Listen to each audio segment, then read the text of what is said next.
शांति। आज 26 अगस्त 2025 की बाबा की साकार मुरली है। मुरली के महावाक्य हैं, मीठे बच्चे, ज्ञान सागर बाप आए हैं, ज्ञान वर्षा कर इस धरती को सब्ज बनाने। अभी स्वर्ग की स्थापना हो रही है, उसमें चलने के लिए देवी संप्रदाय का बनना है। प्रश्न है, सर्वोत्तम कुल वाले बच्चों का मुख्य कर्तव्य क्या है?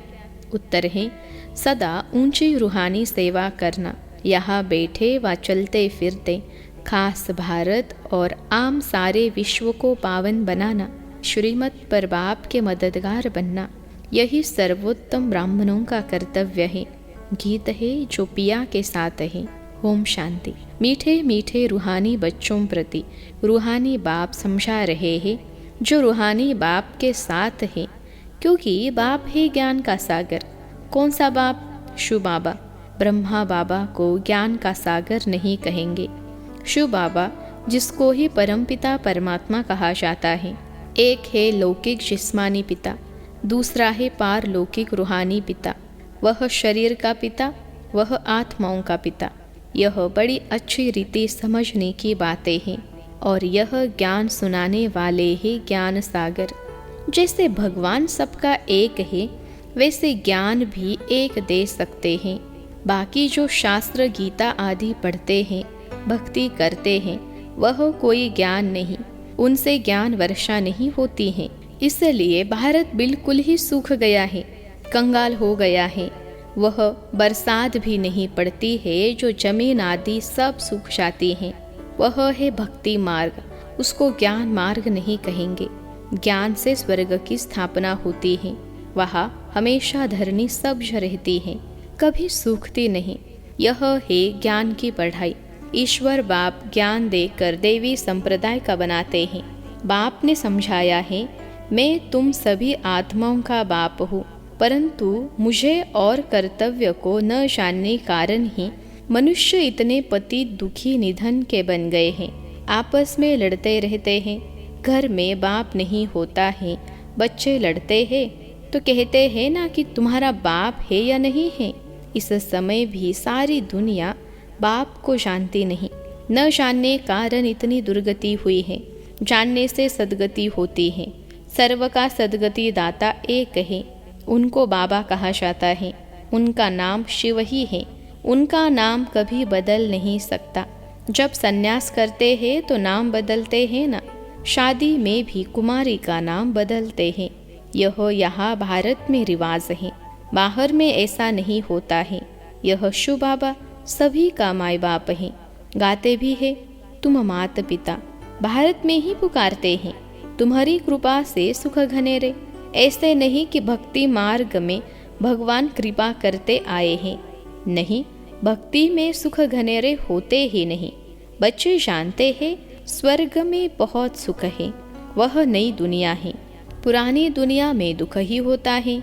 जो जीते जी अच्छी रीति मरे हुए हैं, उनके नाम बदल सकते हैं, परंतु माया जीत लेती है तो ब्राह्मण से बदल शूद्र बन जाते हैं। इसलिए बाबा नाम नहीं रखते हैं। ब्राह्मणों की माला तो होती नहीं।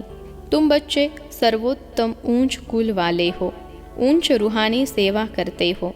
यहाँ बैठे व चलते फिरते तुम भारत की खास और विश्व की आम सेवा करते हो।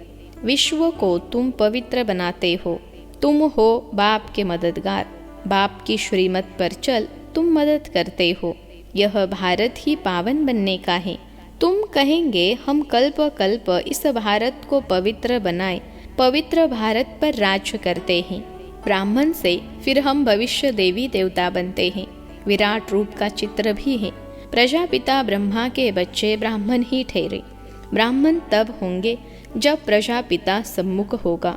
अभी तुम सम्मुख हो। तुम हर एक प्रजापिता ब्रह्मा की औलाद अपने को समझते हो। यह युक्ति है। औलाद समझने से भाई बहन हो जाते हैं। भाई बहन की कभी क्रिमिनल आंख नहीं होनी चाहिए।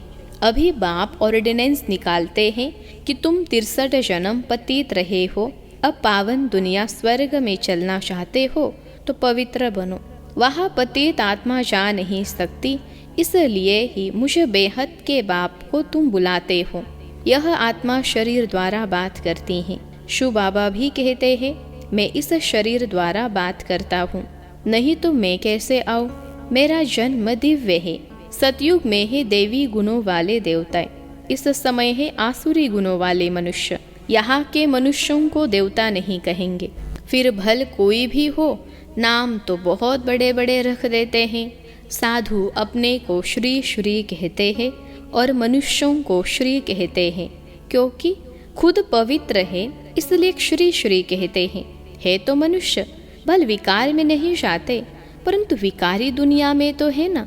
तुम भविष्य में निर्विकारी देवी दुनिया में राज्य करेंगे। होंगे वहाँ भी मनुष्य, परंतु देवी गुणों वाले होंगे। इस समय मनुष्य आसुरी गुणों वाले पतित हैं। गुरु नानक ने भी कहा है, मूत पलिती कपड़ धोए। गुरु नानक भी बाप की महिमा करते हैं। अब बाप आए हैं स्थापना और विनाश करने, और जो भी धर्म स्थापक है वह सिर्फ धर्म स्थापन करते हैं और धर्मों का विनाश नहीं करते हैं। उन्होंने तो वृद्धि होती रहती है। अभी बाप वृद्धि को बंद करते हैं, एक धर्म की स्थापना और अनेक धर्मों का विनाश करा देते हैं। ड्रामा अनुसार यह होना ही है। बाप कहते हैं मैं आदि सनातन देवी देवता धर्म की स्थापना कराता हूँ, जिसके लिए तुमको पढ़ा रहा हूँ। सतयुग में अनेक धर्म होते ही नहीं। ड्रामा में इन सबके वापिस जाने की नोंद है। इस विनाश को कोई टाल नहीं सकते। विश्व में शांति तब होती है जब विनाश होता है। इस लड़ाई द्वारा ही स्वर्ग के गेट खुलते हैं। यह भी तुम लिख सकते हो कि यह महाभारी लड़ाई कल्प पहले भी लगी थी। तुम प्रदर्शनी का उद्घाटन कराते हो तो यह लिखो, बाप परम धाम से आए हैं हेविन का उद्घाटन करने। बाप कहते हैं मैं हेविनली गॉडफादर हेविन का उद्घाटन करने आया हूँ। बच्चों की ही मदद लेता हूँ स्वर्गवासी बनाने के लिए। इतनी सब आत्माओं को पावन नहीं तो कौन बनाए। ढेर आत्माएं हैं, घर घर में तुम यह समझा सकते हो। भारतवासी तुम सतो प्रधान थे, फिर 84 जन्मों बाद तमो प्रधान बने हो, अब फिर सतो प्रधान बनो। मन मना भव। ऐसे मत कहो कि हम शास्त्रों को नहीं मानते। बोलो, शास्त्रों को और भक्ति मार्ग को तो हम मानते थे, परंतु अभी यह भक्ति मार्ग की रात पूरी होती है, ज्ञान से दिन शुरू होता है। बाप आए हैं सदगति करने। समझाने की बड़ी युक्ति चाहिए। कोई अच्छी रीति धारण करते हैं, कोई कम करते हैं। प्रदर्शनी में भी जो अच्छे अच्छे बच्चे हैं वह अच्छा समझाते हैं। जैसे बाप टीचर है तो बच्चों को भी टीचर बनना पड़े। गाया भी जाता है सदगुरु तारे। बाप को कहा जाता है सचखंड की स्थापना करने वाला सच्चा बाप, झूठ खंड स्थापन करने वाला है रावण। अब जबकि सदगति करने वाला मिला है तो फिर हम भक्ति कैसे करेंगे। भक्ति सिखलाने वाले अनेक गुरु हैं, सदगुरु तो एक ही है। कहते भी है सदगुरु अकाल, फिर भी अनेक गुरु बनते रहते हैं। सन्यासी उदासी बहुत प्रकार के गुरु लोग होते हैं। सिख लोग खुद ही कहते हैं सदगुरु अकाल, अर्थात जिसको काल नहीं खाता। मनुष्यों को तो काल खा जाता है। बाप समझाते हैं मन मना भव। उनका फिर है जब साहेब को तो सुख मिले। मुख्य 2 अक्षर हैं। बाप कहते हैं मुझे याद करो जब साहेब को। साहेब तो एक है। गुरु नानक ने भी उनके लिए इशारा किया है कि उनको जपो। वास्तव में तुमको जपना नहीं है, याद करना है। यह है अजाप अजाप। मुख से कुछ बोलो नहीं, शिव शिव भी कहना नहीं है। तुमको तो जाना ही शांति धाम। अब बाप को याद करो। अजापा जाप भी एक ही होता है जो बाप सिखलाते हैं। वह कितने घंटे बजाते, आवाज करते, महिमा करते। कहते हैं अच्युतम केशवम, लेकिन एक भी अक्षर को समझते नहीं। सुख देने वाला तो एक ही बाप है। व्यास भी उनको ही कहेंगे। उनमें नॉलेज है जो देते हैं, सुख भी वही देते हैं। तुम बच्चे समझते हो। अब हमारी चढ़ती कला होती है। सीढ़ी में कलाओं को भी दिखाया है। इस समय कोई कला नहीं है। मैं निर्गुण हारे में एक निर्गुण संस्था भी है। अब बाप कहते हैं बालक तो महात्मा मिसल होता है। उनमें कोई अवगुण नहीं है, उनका फिर नाम रख देते हैं निर्गुण बालक। अगर बालक में गुण नहीं तो बाप में भी नहीं, सब में अवगुण है। गुणवान सिर्फ देवताएं बनते हैं। नंबर 1 अवगुण है जो बाप को नहीं जानते। दूसरा अवगुण है जो विषय सागर में गोता खाते हैं। बाप कहते हैं आधा कल्प तुमने गोता खाया है, अब मैं ज्ञान सागर तुमको क्षीर सागर में ले जाता हूँ। मैं तो क्षीर सागर में जाने के लिए तुमको शिक्षा देता हूँ। मैं इनके बाजू में आकर बैठता हूँ जहाँ आत्मा रहती है। मैं स्वतंत्र हूँ, कहाँ भी आ जा सकता हूँ। तुम पितरों को खिलाते हो तो आत्मा को खिलाते हो ना। शरीर तो भस्म हो जाता है, उनको देख भी नहीं सकते। समझते हो फलाने की आत्मा का श्राद्ध है, आत्मा को बुलाया जाता है। यह भी ड्रामा में पार्ट है।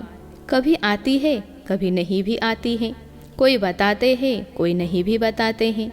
यहाँ भी आत्मा को बुलाते हैं, आकर बोलती हैं, परंतु ऐसे नहीं बताती कि फलानी जगह जन्म लिया है। सिर्फ इतना कहेगी कि हम बहुत सुखी हैं, अच्छे घर में जन्म लिया है। अच्छे ज्ञान वाले बच्चे अच्छे घर में जाएंगे, कम ज्ञान वाले कम पद पाएंगे। बाकी सुख तो है। राजा बनना अच्छा है या दासी बनना अच्छा? राजा बनना है तो इस पढ़ाई में लग जाओ। दुनिया तो बहुत गंदी है। दुनिया के संगों को कहेंगे कुसंग। एक सत का संग ही पार करता है, बाकी सब डुबोते हैं। बाप तो सबकी जन्म पत्री जानते हैं ना। यह पाप की दुनिया है, तब तो पुकारते हैं और कहीं ले चलो। अब बाप कहते हैं मीठे मीठे बच्चों, मेरा बनकर फिर मेरी मत पर चलो। यह बहुत गंदी दुनिया है, करप्शन है, लाखों करोड़ों रुपयों की ठगी होती है। अब बाप आए हैं बच्चों को स्वर्ग का मालिक बनाने, तो अथाह खुशी होनी चाहिए ना। वास्तव में यह है सच्ची गीता। फिर यह ज्ञान प्राय लोप हो जाएगा। अभी तुमको यह ज्ञान है, फिर दूसरा जन्म लेंगे तो ज्ञान खलास। फिर है प्रारब्ध। तुमको पुरुषोत्तम बनाने के लिए बाप पढ़ाते हैं। अभी तुमने बाप को जाना है, अब अमरनाथ की यात्रा होती है। बोलो, जिनको सूक्ष्म वतन में दिखाते हो वह फिर स्थूल वतन में कहाँ से आया? पहाड़ आदि तो यहाँ है ना, वहाँ पतित हो कैसे सकते? जो पार्वती को ज्ञान देते हैं। बर्फ का लिंग बेट हाथ से बनाते हैं, वह तो कहाँ भी बना सकते हैं। मनुष्य कितने धक्के खाते हैं, समझते नहीं कि शंकर के पास पार्वती कहाँ से आई जो उनको पावन बनाएंगे। शंकर कोई परमात्मा नहीं, वह देवता है। मनुष्यों को कितना समझाया जाता है, फिर भी समझते नहीं। पारस बुद्धि बन नहीं सकते। प्रदर्शनी में कितने आते हैं, कहेंगे नॉलेज तो बहुत अच्छी है, सबको लेनी चाहिए। अरे तुम तो लो, कहेंगे हमको फुर्सत नहीं। प्रदर्शनी में यह भी लिखना चाहिए कि सब लड़ाई से पहले बाप स्वर्ग का उद्घाटन कर रहे हैं, विनाश के बाद स्वर्ग के द्वार खुल जाएंगे। बाप ने कहा था हर एक चित्र में लिखो पारलौकिक परमपिता परमात्मा त्रिमूर्ति शु भगवानुवाच। त्रिमूर्ति न लिखने से कहेंगे शु तो निराकार है, वह कैसे ज्ञान देंगे? समझाया जाता है यही पहले गोरा था, श्री कृष्ण था, फिर अब सावरा मनुष्य बना है। अब तुमको मनुष्य से देवता बनाते हैं, फिर हिस्ट्री रिपीट होनी है। गायन भी है मनुष्य से देवता किए, फिर सीढ़ी उतर मनुष्य बनते हैं, फिर बाप आकर देवता बनाते हैं। बाप कहते हैं मुझे आना पड़ता है, कल्प कल्प कल्प के संगम युगे आता हूँ। युगे युगे कहना रॉन्ग है। मैं संगम युग पर आकर तुमको पुण्य आत्मा बनाता हूँ, फिर रावण तुमको पाप आत्मा बनाते हैं। बाप ही पुरानी दुनिया को नई दुनिया बनाते हैं। यह समझने की बातें हैं। अच्छा, मीठे मीठे सिखिलते बच्चों प्रति माता पिता बाप दादा का याद प्यार और गुड मॉर्निंग। रूहानी बाप की रूहानी बच्चों को नमस्ते। हम रूहानी बच्चों की सिखिलते रूहानी माता पिता बाप दादा को याद प्यार, गुड मॉर्निंग और नमस्ते बाबा नमस्ते। धारणा के लिए मुख्य सार पहली पॉइंट है, बाप के समान टीचर बनना है। बड़ी युक्ति से सबको इस झूठ खंड से निकाल सच खंड में चलने के लायक बनाना है। दूसरी पॉइंट है, दुनिया का संग कुसंग है, इसलिए कुसंग से किनारा कर एक सत का संग करना है। ऊंच पद के लिए इस पढ़ाई में लग जाना है। एक बाप की मत पर ही चलना है। आज का वरदान है, अपना सब कुछ सेवा में अर्पित करने वाले गुप्त दानी पुण्य आत्मा भव। अपना सब कुछ सेवा में अर्पित करने वाले गुप्त दानी पुण्य आत्मा भव। विश्लेषण है, जो भी सेवा करते हो उसे विश्व कल्याण के लिए अर्पित करते चलो। जैसे भक्ति मार्ग में जो गुप्त दानी पुण्य आत्माएं होती हैं, वो यही संकल्प करती है कि सर्व के भले प्रति हो। ऐसे आपका हर संकल्प सेवा में अर्पित हो। कभी अपनेपन की कामना नहीं रखो, सर्व प्रति सेवा करो। जो सेवा विघ्न रूप बने उसे सच्ची सेवा नहीं कहेंगे। इसलिए अपनापन छोड़ गुप्त और सच्चे सेवाधारी बन सेवा से विश्व कल्याण करते चलो। आज का स्लोगन है, हर बात प्रभु अर्पण कर दो तो आने वाली मुश्किलातें सहज अनुभव होंगी। हर बात प्रभु अर्पण कर दो तो आने वाली मुश्किलातें सहज अनुभव होंगी। अव्यक्त इशारे, सहज योगी बनना है तो परमात्मा प्यार के अनुभवी बनो। आदि काल अमृत वेले अपने दिल में परमात्मा प्यार को संपूर्ण रूप से धारण कर लो। अगर दिल में परमात्मा प्यार, परमात्मा शक्ति या परमात्मा ज्ञान फुल होगा तो कभी और किसी तरफ लगाव या स्नेह जा नहीं सकता। बाप से सच्चा प्यार है तो प्यार की निशानी है समान कर्मातीत। करावन हार होकर कर्म करो, कराओ। कभी भी मन बुद्धि व संस्कारों के वश होकर कोई भी कर्म नहीं करो। अच्छा, ओम शांति।